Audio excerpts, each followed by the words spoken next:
जहाँ ले चलोगे वहीं मैं चलूंगा, जहाँ ले चलोगे वहीं मैं। ये एक भक्त का स्वरूप है। वो ऐसा नहीं कहता कि मुझे 98% ही चाहिए, वो ऐसा नहीं कहता कि मुझे मुंबई में ही घर चाहिए, वो ऐसा नहीं कहता कि मुझे यूएस ही जाना है पढ़ने के लिए। वो कहता है कि नाथ प्रयास मैं कर रहा हूं, प्रयास मैं करूंगा, पर मेरे लिए जो उचित हो वो आप दीजिएगा, और आप जो देंगे उसमें मैं कुछ किंतु परंतु नहीं करूंगा, मुझे सब स्वीकार है। ये एक भक्त का स्वरूप होता है। वो अपनी जिद थोपता नहीं है ठाकुर जी के आगे जाकर के। जहां नाथ रख दोगे, जहां नाथ रख दोगे, जहां नाथ रख दोगे, जहां नाथ रख दोगे, ओ वहीं मैं रहूंगा, जहां ले चलोगे वहीं मैं चलूंगा, जहां ले चलोगे वहीं मैं चलूंगा। ओ ये जीवन समर्पित चरण में तुम्हारे, तुम ही मेरे सर्वस्व, तुम ही प्राण प्यारे।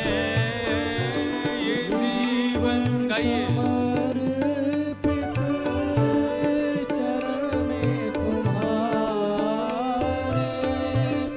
तुम ही मेरे सर्वस्व, तुम ही प्राण प्यारे। ओ ये जीवन समर्पित चरण में तुम्हारे, तुम ही मेरे सर्वस्व, तुम ही प्राण प्यारे। जीवन समर्पित चरण में तुम्हारे,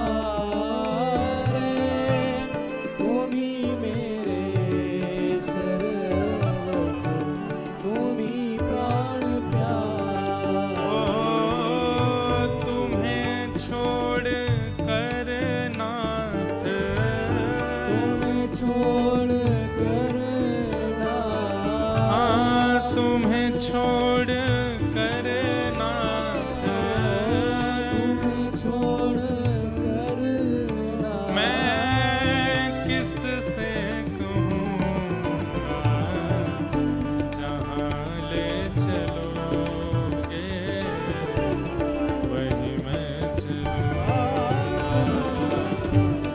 जहाँ ले चलोगे वहीं मैं चलूँगा, जहाँ ले चलोगे वहीं मैं चलूँगा, जहाँ ले चलोगे वहीं मैं। श्री राधा रमण लाल की।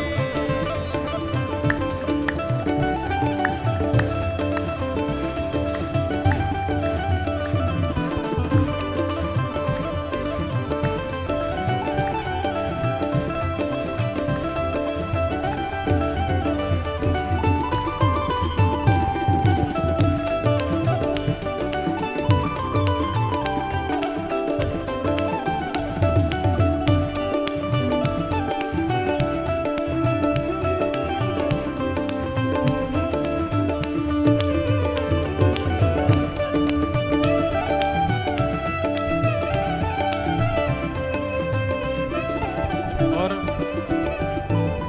एक भक्ति पथिक की सबसे बड़ी पहचान इस पंक्ति में, न कोई शिकायत नहीं कोई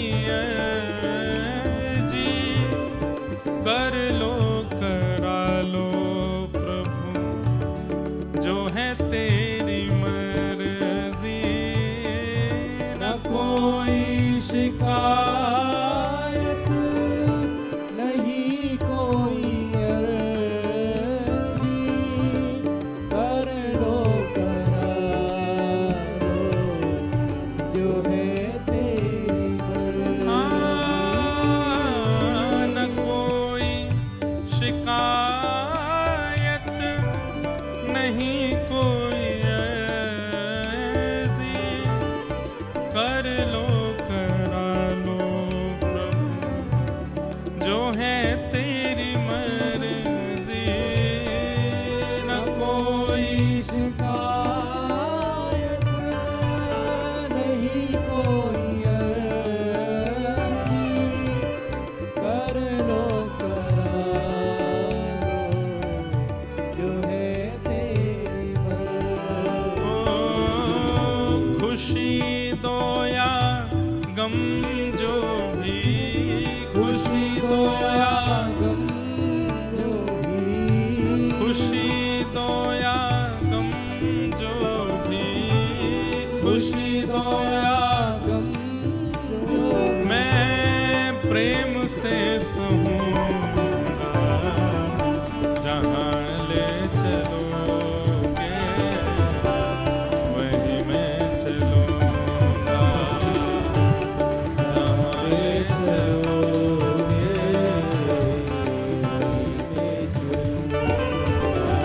ओ जहाँ ले चलोगे वहीं मैं चलूँगा।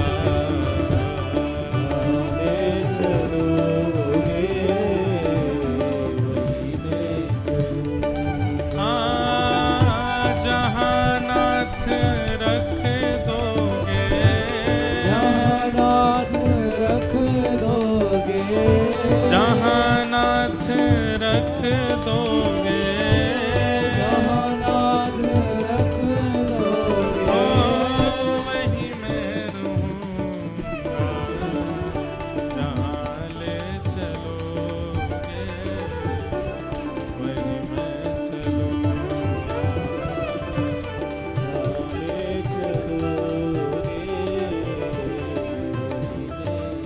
राधे राधे गोविंद गोविंद राधे, राधे राधे गोविंद गोविंद राधे, श्री राधे राधे गोविंद गोविंद राधे, राधे राधे गोविंद गोविंद राधे, गोविंद राधे गोपाल राधे, गोविंद राधे गोपाल राधे, हरि गोविंद राधे गोपाल राधे, गोविंद राधे गोपाल राधे, हरि गोविंद राधे गोपाल राधे, हरि गोविंद राधे गोपाल हरि राधे, गोविंद राधे गोपाल राधे, गोविंद राधे गोपाल राधे, हरि राधे राधे गोविंद गोविंद राधे, राधे राधे गोविंद गोविंद राधे, भजो राधे राधे गोविंद गोविंद राधे, राधे राधे गोविंद गोविंद राधे, गोविंद राधे गोपाल राधे, गोविंद राधे गोपाल राधे, हरि गोविंद राधे गोपाल हरि राधे, गोविंद राधे गोपाल राधे, हरि गोविंद राधे गोपाल हरि राधे, गोविंद राधे गोपाल राधे, हरि गोविंद राधे गोपाल हरि राधे, गोविंद राधे गोपाल हे राधे, भजो राधे राधे गोविंद गोविंद राधे, राधे राधे गोविंद गोविंद राधे, राधे राधे गोविंद गोविंद राधे, राधे राधे गोविंद गोविंद राधे, हरि राधे राधे गोविंद गोविंद राधे, राधे राधे गोविंद गोविंद ओ हरि राधे राधे गोविंद गोविंद राधे, राधे राधे गोविंद गोविंद राधे, हरि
न कोई शिकायत,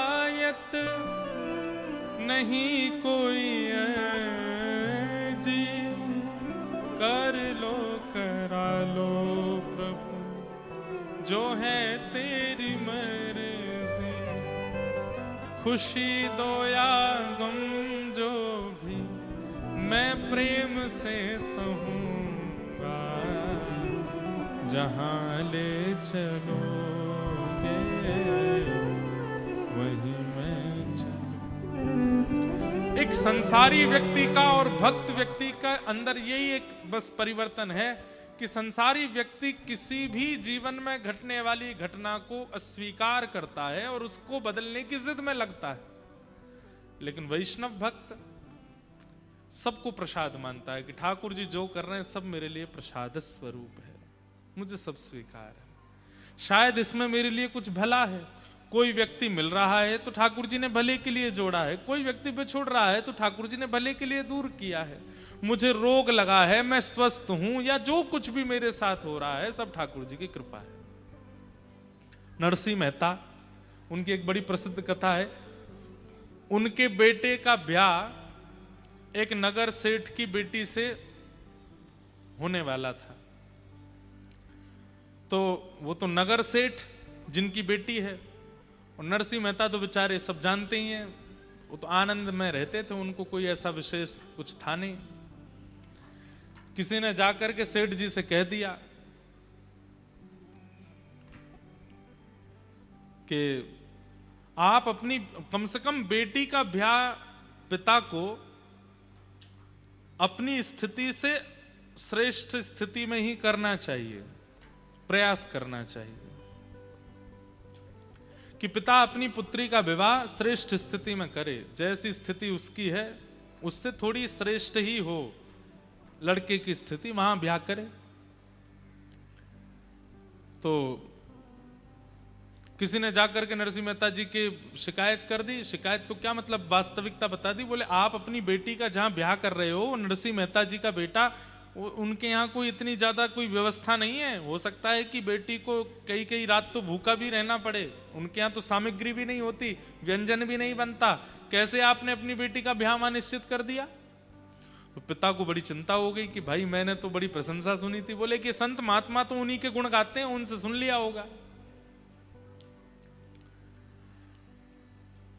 अब क्या करें, रिश्ता तो पक्का हो गया।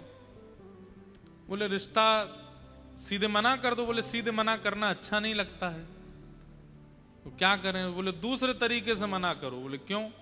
इतनी व्यवस्थाएं उनको बता दो बारात में लाने के लिए कि वो अपने आप ही हाथ खड़े कर दें, वो कह दें कि मैं तो कर ही नहीं सकता। नरसिंह मेहता जी को एक पत्र लिखा लड़की वालों ने, और उसमें लिखा कि हम चाहते हैं हमारे दूल्हे राजा जो हैं वो ऐसी शेरवानी पहने, उसमें नवलखा के हार पहने, सोने के कड़ूला पहने, उनमें हीरे जड़े होने चाहिए, जूती ऐसी सोने की होनी चाहिए, पोशाक ऐसी होनी चाहिए, पगड़ी ऐसी होनी चाहिए। ये तो दुल्हा की बात। अब घोड़ा कैसा होना चाहिए, श्वेत रंग का घोड़ा होना चाहिए, उसमें एक भी काला धब्बा नहीं होना चाहिए, उसके ऊपर ऐसी चुनरी होनी चाहिए, हमारे ऐसे होना चाहिए, कम से कम 10 हाथी आगे पीछे होने चाहिए, हमारे जो बेटी के होने वाले ससुर जी हैं वो हाथी पर बैठ कर के आवे, सासू माँ हाथी पर बैठ के आवे, और इतने घोड़े होने चाहिए, इतने हाथी, इतने ऊंट, इतने ये इतने वो, ऐसे बैंड बाजे होने चाहिए, ऐसे नगाड़े बजने चाहिए, बारातियों की पोशाक ऐसी होनी चाहिए। इतना लंबा चौड़ा पत्र लिख करके भेजा। पढ़ने वालों ने कहा अब तो नरसिंह मेहता मना ही कर देगा। बोले मैं ब्याह नहीं कर सकता, आपकी बेटी बच जाएगी। पत्र पूरा लिख करके ऊपर जय श्री कृष्ण लिख करके भेज दिया। नरसिंह मेहता जी बैठे थे तो लेके आया कोई व्यक्ति पत्र। बोले आपके लिए पत्र आया है। बोले धर दो। धर दिया। पत्र उठा करके देखा तो उस पर सबसे ऊपर ही लिखा था जय श्री कृष्ण। नरसिंह मेहता बोले ये मेरा पत्र नहीं है भाई, इस पर ठाकुर जी का नाम लिखा है, तो ठाकुर जी का पत्र, दूसरे का पत्र मैं पढ़ता नहीं, ये तो ठाकुर जी का पत्र है। ठाकुर जी के सामने जाके धर दिया, जय जय आपके लिए पत्र आया है, पता नहीं कोई आपका प्रेमी है उसने भेजा है, पढ़ लीजिएगा। मैं तो देखो नहीं पढ़ूंगा, आप आप देख लेना क्या इसमें लिखा है, जो भी उसकी इच्छा आदि हो देख लेना आप। पत्र दे दिया। ठाकुर जी सोचने लगे, अरे नरसी एक बार खोल के देख तो ले।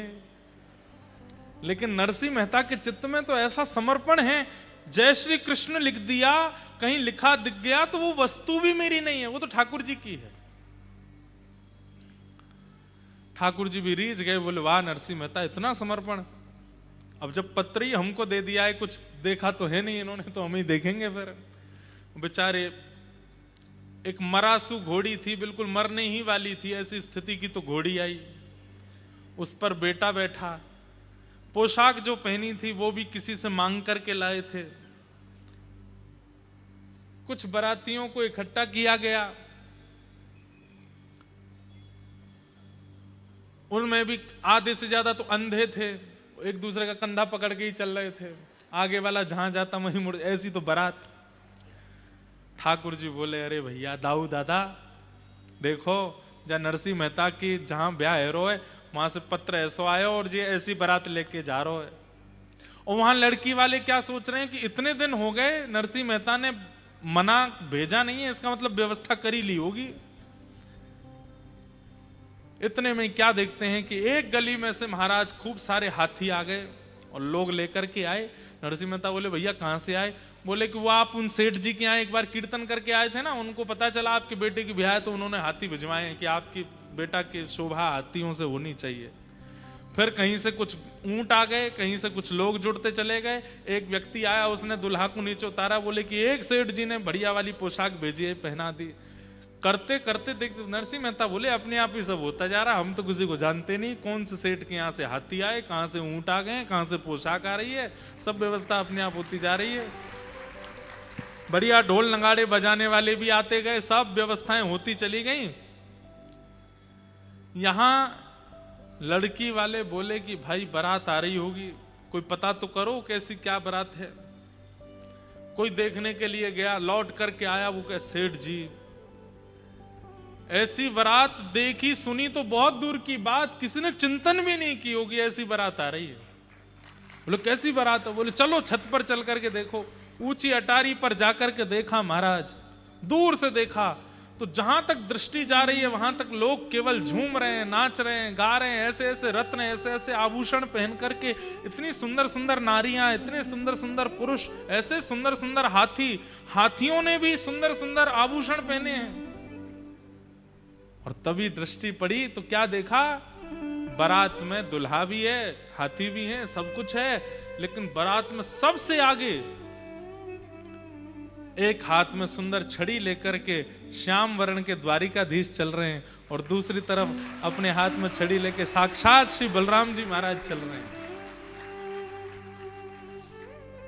नरसिंह मेहता को नहीं पता कि ठाकुर जी चल रहे आगे, उनको दिखाई दे रहे हैं। भैया हम में ऐसा समर्पण कब आवेगो?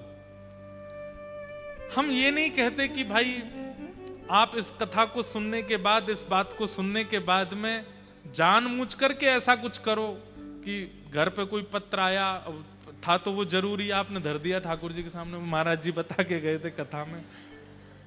ये तो चतुराई है। नरसिंह मेहता चतुराई में नहीं कर रहे हैं, वो स्वाभाविक रूप से ऐसे हैं, स्वभाव ऐसा हो जाए। सुन करके नहीं करना है, स्वभाव को बनाना है।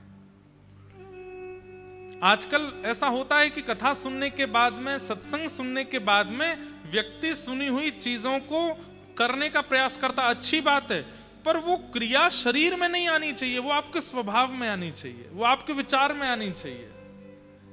नरसिंह मेहता जैसा, मीराबाई जैसा, कुंभनदास जैसा, रैदास जैसा ये स्वभाव हमारे चित्त में बन जाए, वो व्यवहार में नहीं आए, व्यवहार में आवे, प्रक्रिया में नहीं।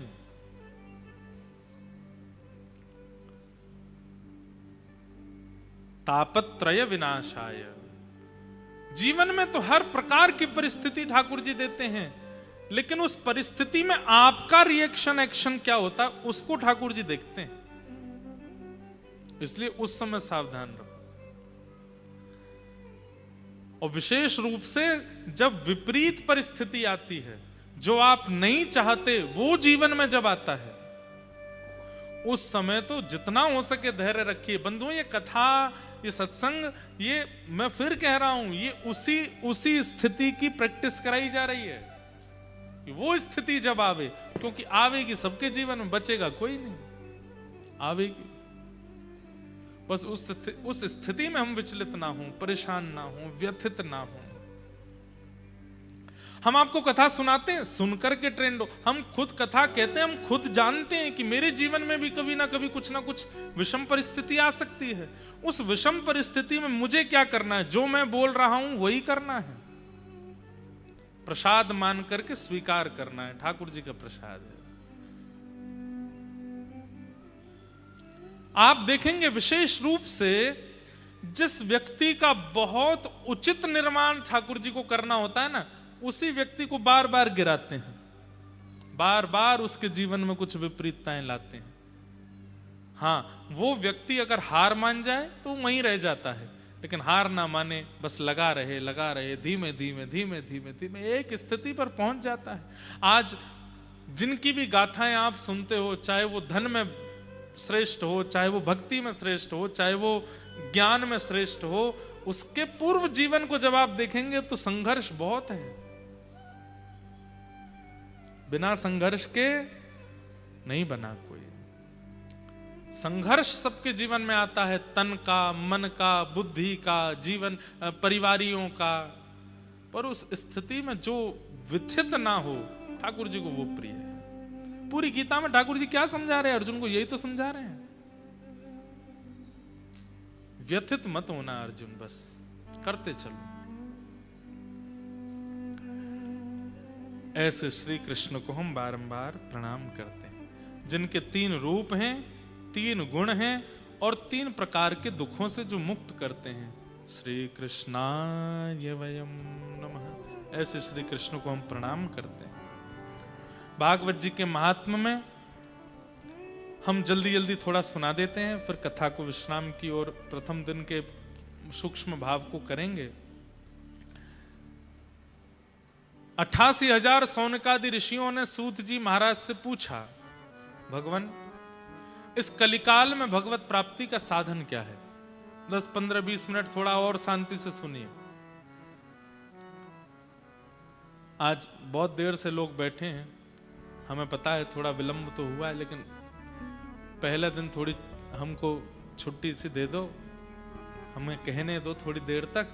कल से हम समय से कथा का विश्राम। वैसे एक बात बोलें, कथा तो उसी दिन श्रेष्ठ मानो कि जिस दिन समय पार करके आगे तक चलती रहे। मैं भी बैठा रहूं, आप भी बैठे रहो, पता ही ना चले कि समय कब निकल गया। समझो कि उस दिन ठाकुर जी आए कथा में। तो सौनकादि ऋषियों ने सूत जी महाराज से पूछा कि भगवान भगवत प्राप्ति का कलिकाल में साधन क्या है? श्रेयसाम यद भवेत् श्रेय पावनानां च पावनम कृष्ण प्राप्ति करम सस्वत साधनम तद्वदाधुना। बहुत ध्यान से सुनिएगा। श्रेष्ठ से श्रेष्ठ, पवित्र से पवित्र भगवत प्राप्ति का साधन हमें बताइए। इस कलिकाल में कैसे मिलेंगे ठाकुर जी? ये प्रश्न किन्होंने किया? 88,000 सौनकादि ऋषियों ने सूत जी से किया।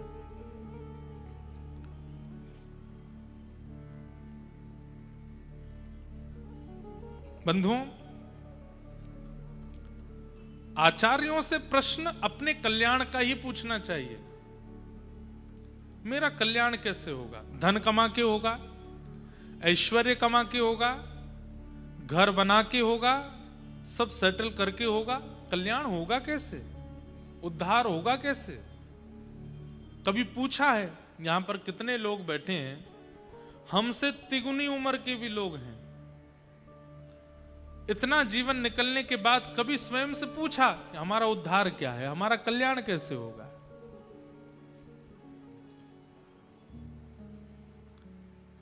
अपने कल्याण का साधन स्वयं से पूछिए। आद्य गुरु शंकराचार्य भगवान कहते हैं, को हम कस्त्वम कुत आयात, को में जननी कामे तात। मैं कौन हूं, कहां से आया हूं, क्यों आया हूं? ये प्रश्न स्वयं से नित्य पूछा कीजिए। उद्देश्य क्या है मेरे जीवन का? धन कमाना उद्देश्य है तो दुनिया में बहुत लोग धन कमाते हैं। सुत दारा और लक्ष्मी पापी के भी होए, पापी भी धन कमाते हैं।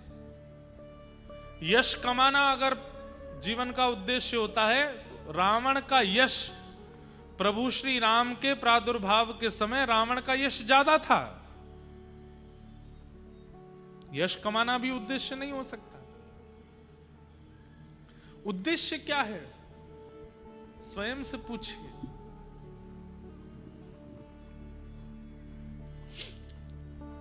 मेरे मायने में मानव का कल्याण क्या है, मैं अपने मायने में अगर बताऊं, अपने मन से अगर बताऊं, अपनी बुद्धि से अगर बताऊं, तो हरिप्रिय बनना ये मानव का कल्याण है। हरिप्रिय बनना मतलब हरि सबको प्रिय है, पर हरि को जो प्रिय है, हरि को जो भा गया, उसका कल्याण हो गया। हम हरि प्रिय बने।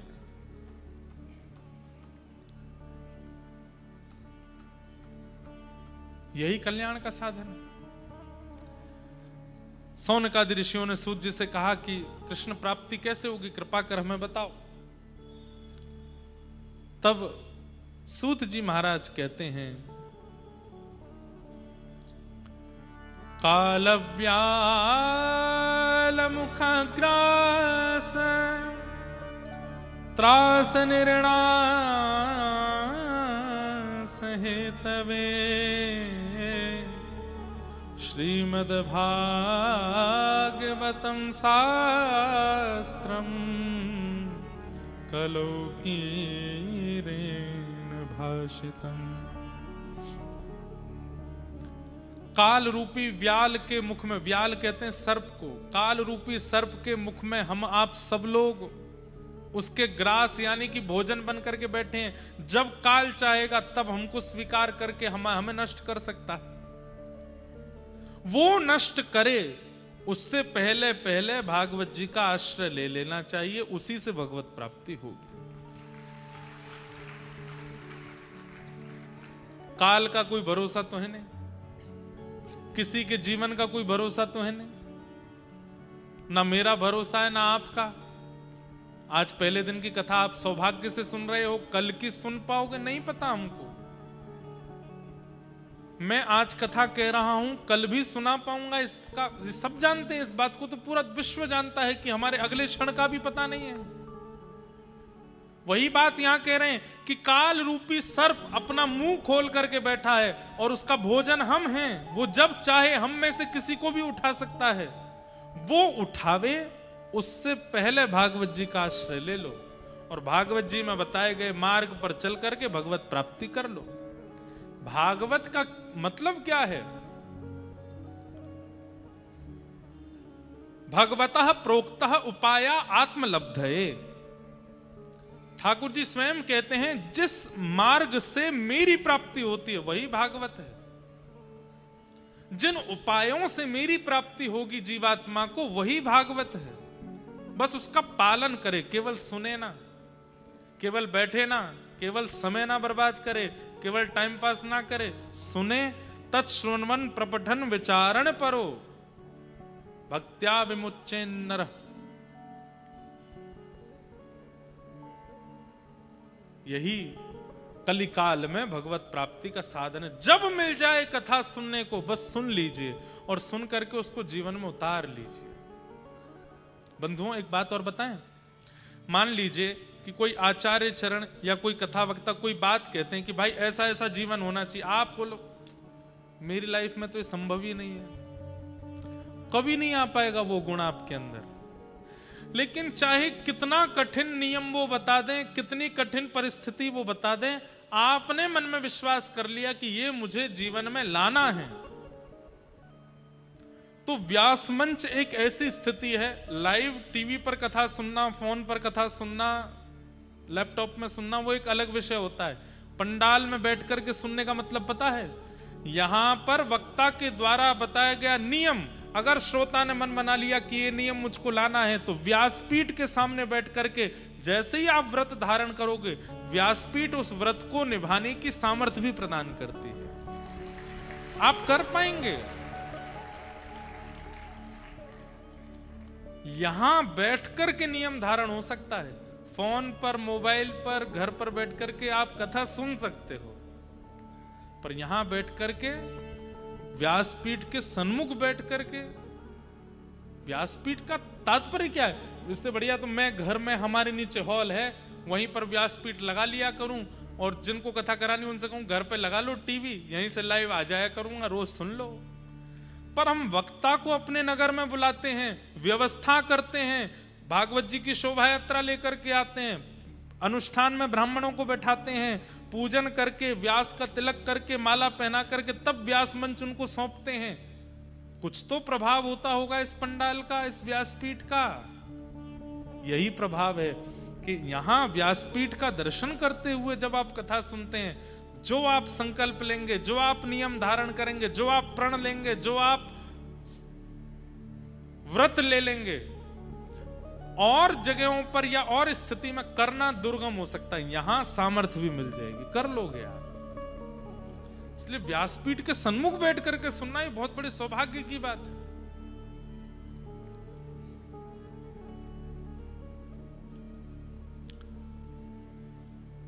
कृष्ण प्राप्ति कैसे होगी कलिकाल में? बोले बस काल आपको अपना आहार बनावे, उससे पहले पहले भागवत जी की सन्निधि ले लो। अब काल हमको कब अपना ग्रास बनाए ये हमें पता नहीं है, इसलिए हर क्षण बस भागवत जी को प्रदान करते रहो, उसी से ही भगवत प्राप्ति संभव हो सकती है। सौनकादि ऋषियों ने कहा कि भागवत की थोड़ी महिमा हमें बताइए, तब बताया कि नारद जी महाराज को सबसे पहले भागवत की कथा सनक सनंदन सनातन सनत कुमारों ने सुनाई। किसके लिए? भक्ति ज्ञान वैराग्य तीनों के लिए।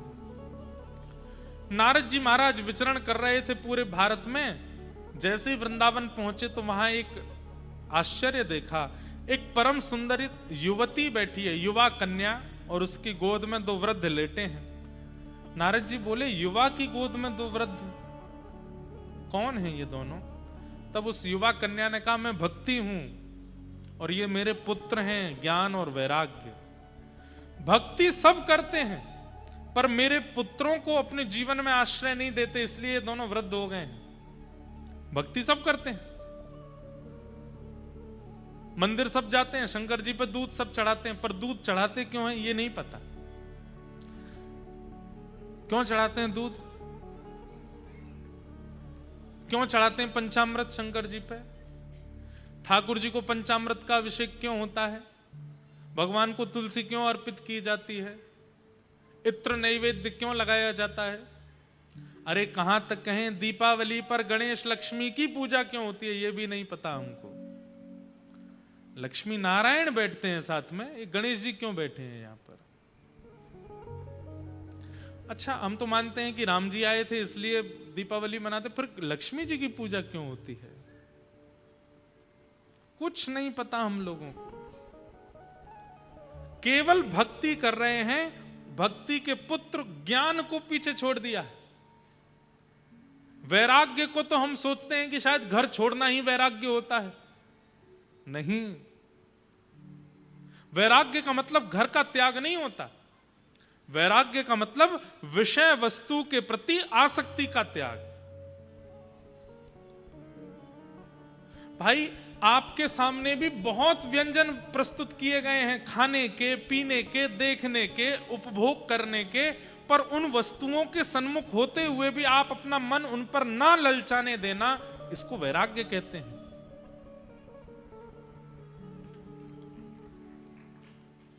बात समझ आए तो ही ताली बजाना, नहीं तो नहीं। नहीं हम ताली बजवाने के लिए नहीं बोल रहे हैं। बात समझ आए तो ही। और ताली क्यों बजानी है? ताली इसलिए बजानी, ओहो ये बात तो मेरे मन में बैठ गई तो ताली बजाओ, नहीं बैठी तो नहीं बजाओ।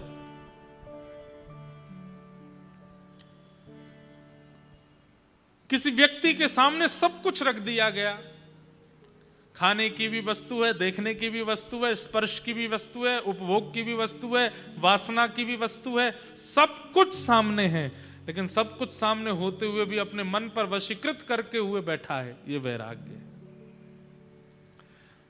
कई बच्चे आते हैं कथा में, और वो उन बच्चों से जब पर्सनली मिलो तो वो लोग कहते, मैं कहता हूं अच्छा कुछ गलत तो नहीं करते यूनिवर्सिटी कॉलेज में? नहीं महाराज जी हम तो नहीं करते। सही सी बताओ, कसम है तुमको। रोज तो नहीं करते महाराज जी, पर क्या बताएं, संगत ऐसी मिल जाती है ना, कभी कभी कोई पार्टी हो जाती है, कभी रात में कुछ होता है, कभी स्कूल कॉलेज में यूनिवर्सिटी में कोई फेस्टिवल हो जाता है, तो महाराज जी अब 100 बच्चे करें हम नहीं करें तो फिर दिक्कत होती है, इसलिए उनके साथ कर थोड़ा बहुत कर देते हैं। यही तो आप फिसल गए भाई। हम मानवों पे नाटक करना बहुत अच्छा आता है। हम लोग नाटक करने में इतने निपुण हैं कि एक्टर्स को भी फेल कर सकते हैं हम, पर वो सारे नाटक हमारे वहीं होते हैं जहां हमारी इच्छा होगी। जहां हमारी इच्छा नहीं है वहां हम लोग ऐसे दीन दुखियारे बन जाते हैं कि अरे क्या बताएं इन लोगों के बीच में हमको करना पड़ गया। नहीं, विषय वस्तु असंख्य प्रकट हो जाए सामने, लेकिन आपका मन विचलित ना हो, इसको वैराग्य कहते हैं। हम ऑस्ट्रेलिया भी जाते हैं, हम अमेरिका भी जाते हैं, हम कथा करने के लिए इंग्लैंड भी जाते हैं, हम कथा करने सारे जहां पर विषय वस्तु चुटकियों में मिलती है वहां जाते हैं। पर वहां जाकर के भी अगर विषयों का प्रभाव हमारे ऊपर हो गया तो हम काय बात के कथा वक्ता। हमको लोग बड़ी गाड़ियों में भी बैठाते हैं, हमको लोग चार्टर हवाई जहाज में भी बैठाते हैं, हमको हेलीकॉप्टर में भी बैठाते हैं, लेकिन इन विषय वस्तुओं का भी प्रभाव यदि जीवन पर हो गया तो हम काय बात के वक्ता। हर परिस्थिति में जाइए, पर उस परिस्थिति को अपने ऊपर आने मत दीजिए, हावी मत होने दीजिए, इसी को वैराग्य कहते हैं। और क्षमा कीजिएगा, भक्ति जीवन में है लेकिन वैराग्य नहीं है, भक्ति जीवन में है ज्ञान नहीं है, तो भक्ति प्रसन्न नहीं रह पाएगी, क्योंकि उसके पुत्र हैं दोनों, और बिना पुत्र के मां खुश कैसे रहे। श्रीमद् भागवत उचित ज्ञान और उचित वैराग्य पुष्ट करती है जीवन में।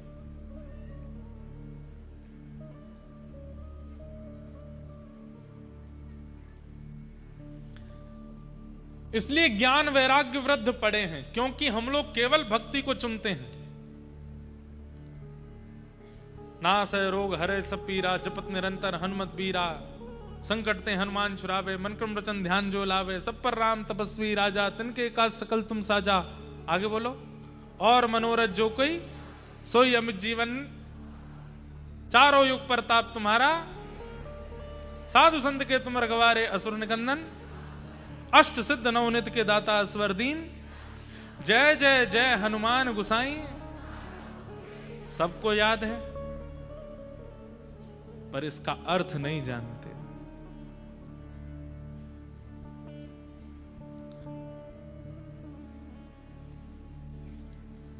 श्री गुरु चरण सरोज रज, निज मन मुकुर सुधार, इसका स्पष्ट अर्थ अगर कोई मंच पे आके बता दे, 20 रुपए दूंगा मैं उसको।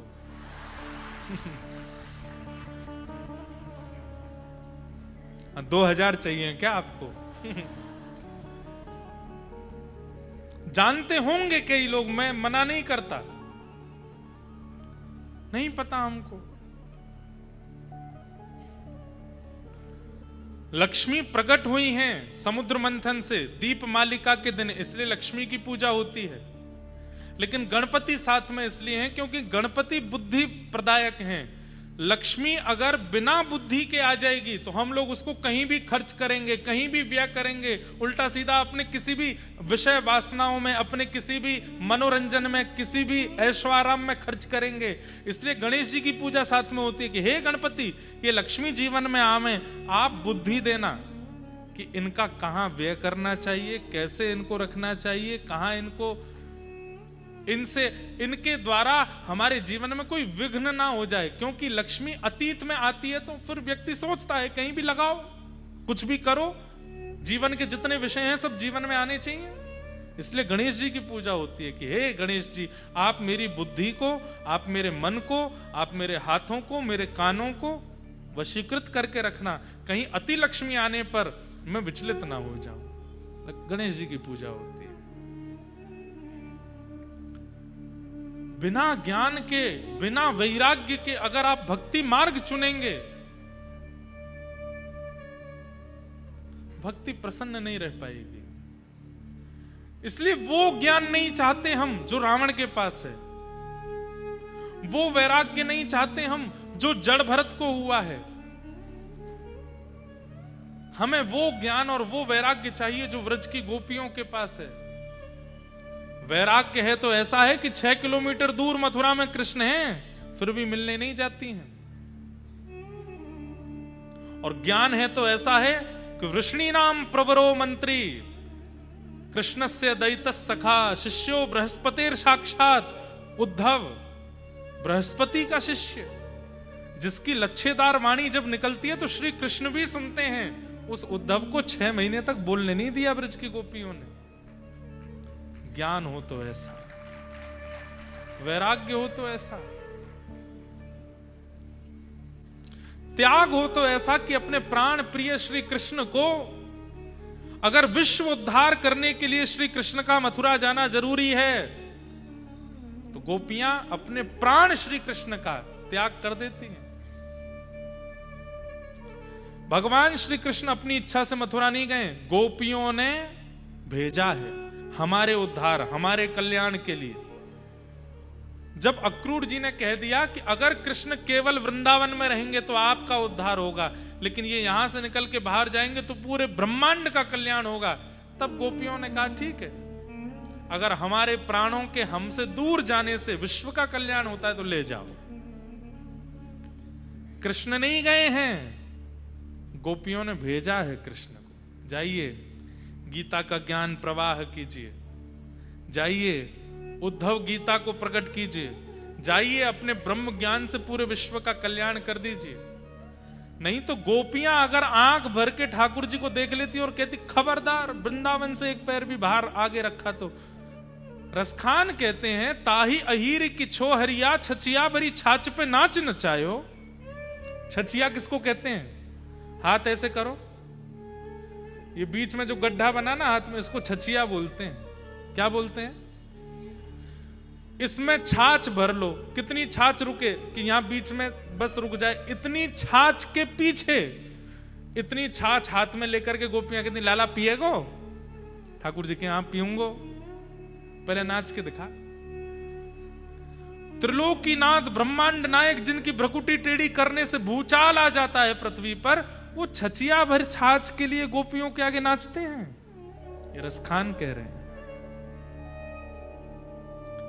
गोपियां अगर कह दें श्री कृष्ण को मथुरा नहीं जाना है, कितने भी बड़े परमात्मा हो नहीं जा सकते थे, गोपियों की इच्छा से ठाकुर जी गए।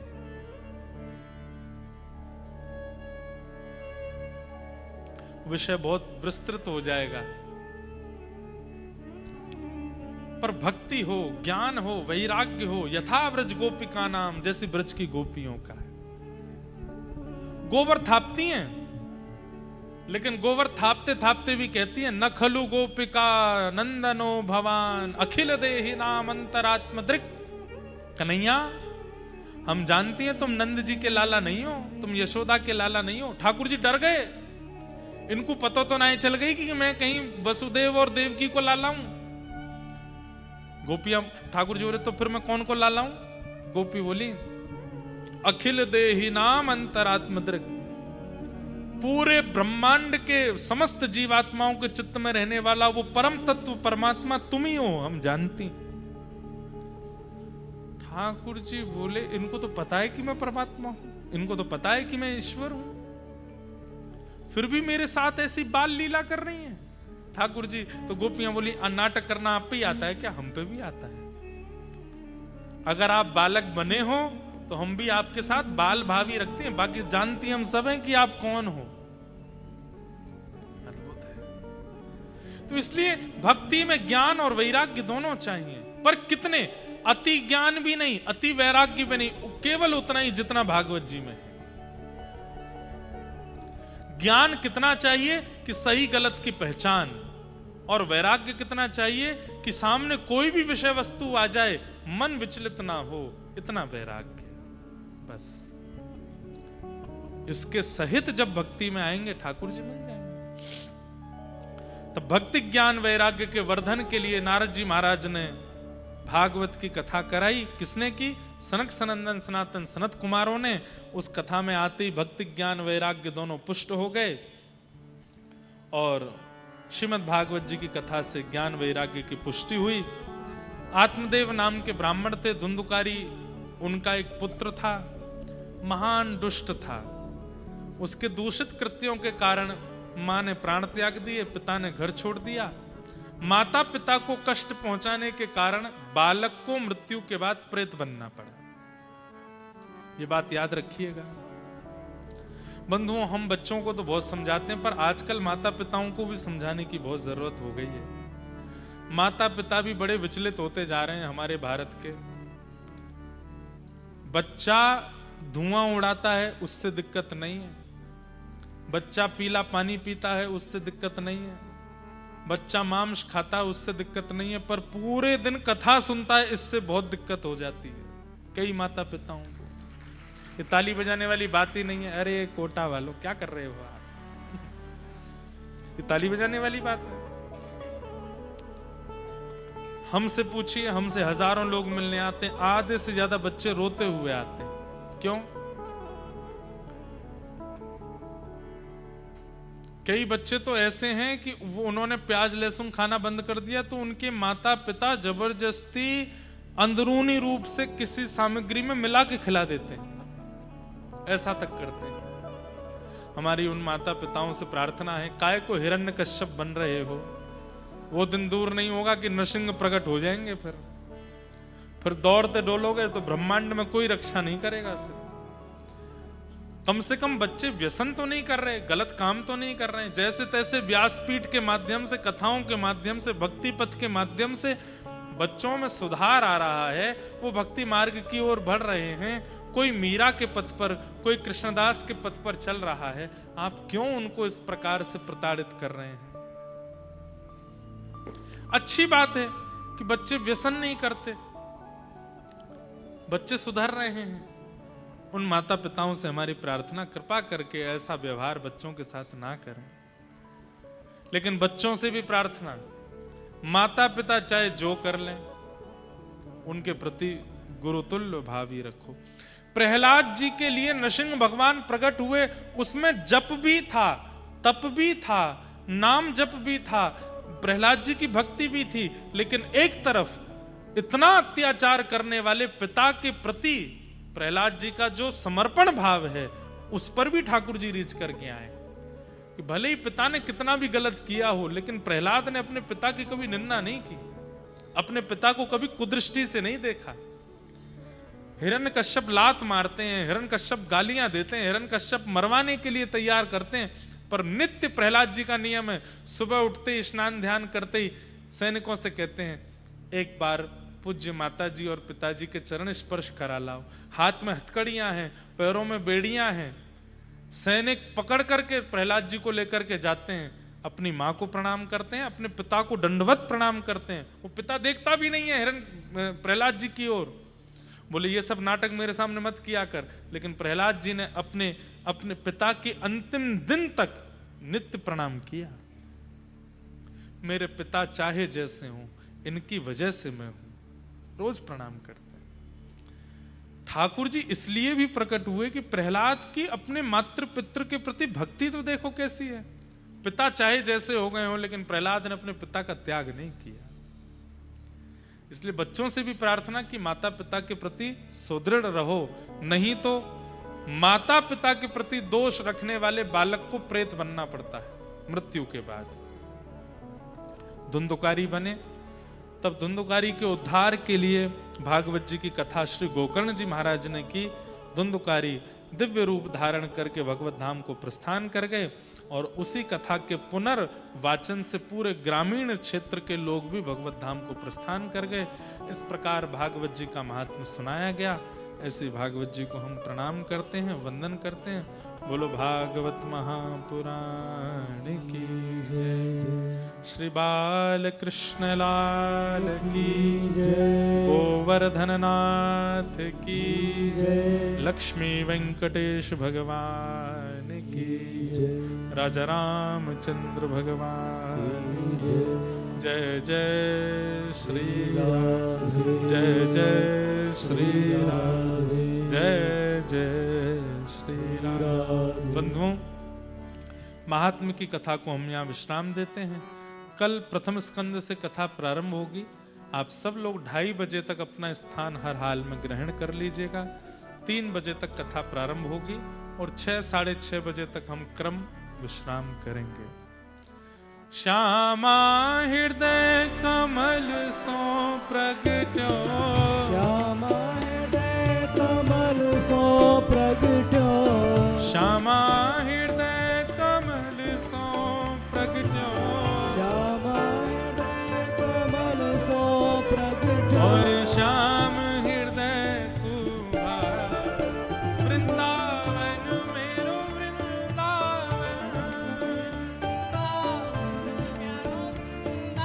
हे श्री वृंदावन प्यारो वृंदावन।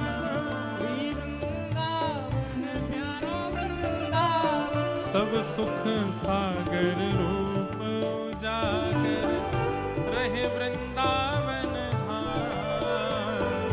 सब सुख सागर रूप उजागर रहे वृंदावन धाम। ओ सब सुख सागर रूप उजागर रहे वृंदावन धाम।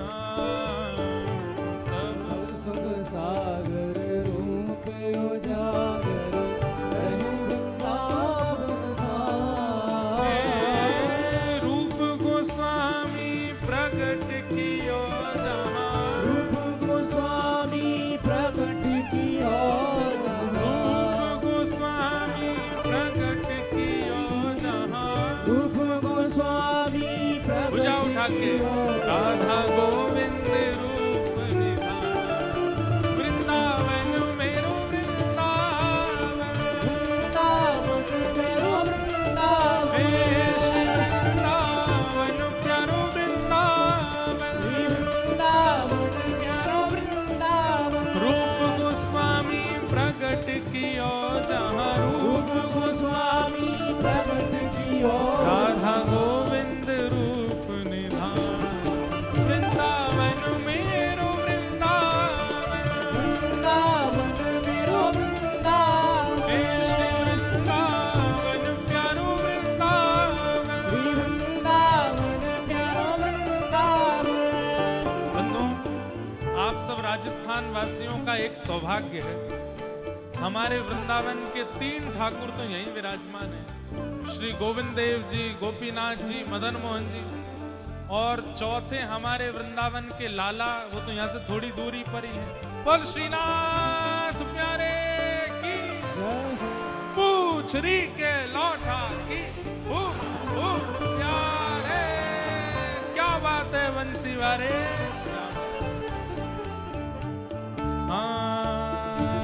बिहरत निस दिन कुंज गलन में ब्रज जन मन सुख धाम।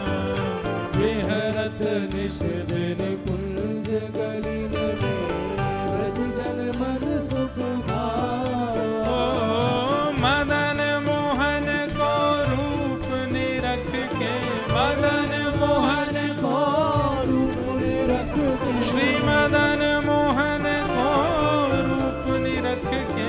मदन मोहन को रूप निरख हे के। सनातन बलि बलि जा। वृंदावन मेरो वृंदावन। वृंदावन मेरो वृंदावन। हे श्री वृंदावन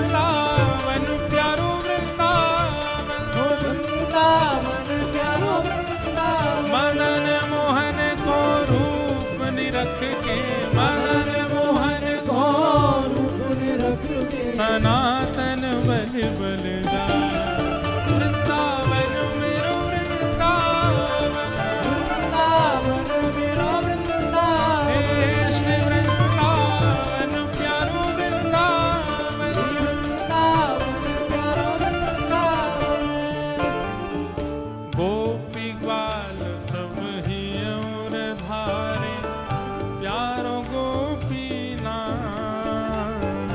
गोपी ग्वाल सब ही और धारे प्यारो गोपीनाथ हाँ प्यारो प्यारो गोपीनाथ प्यारो प्यारो गोपीनाथ हे मधु पंडित जिन कंठ लगायो पंडित जिन कंठ लगायो श्री मधुसूदन जिन कंठ लगायो मधुसूदन जिन कंठ लगायो और है रही जय जयकार वृंदावन मेरो वृंदावन वृंदावन मेरा वृंदावन हे श्री वृंदावन प्यारो वृंदावन वृंदावन प्यारा वृंदावन मधु पंडित जिन कंठ लगायो पंडित जिन कंठ लगायो और है रही जय जयकार वृंदावन मेरो वृंदावन वृंदावन मेरा वृंदावन हे श्री वृंदावन मेरो वृंदावन वृंदावन मेरा वृंदावन जय राधे राधे राधे राधे श्री राधे राधे राधे राधे वृषभानु दुलारी राधे राधे बरसाने वारी राधे राधे श्री कृष्ण प्यारी राधे राधे बरसाने वारी राधे जय राधे राधे राधे राधे श्री राधे राधे राधे राधे जय राधे राधे जय राधे राधे राधे जय राधे राधे श्री राधे राधे जय राधे राधे श्री राधे राधे जय राधे राधे श्री राधे राधे जय राधे राधे श्री राधे राधे बोलो वृषभानु दुलारी की बरसाने वारी की वृषभानु के जमाई की जय जय श्री राम जय जय श्री राम जय जय श्री राम पूछरी के लौटा की हो प्यारे क्या बात है बंसी वारे शाबाश। आप सबको जय श्री कृष्ण जय श्री कृष्ण जय सिया राम जय सिया राम जय श्रीमन नारायण श्रीमन्नारायण कल फिर मिलेंगे आप सब लोग तब तक के लिए विराजो सबको बहुत बहुत प्रणाम आरती के बाद सब लोग यहाँ से प्रस्थान करेंगे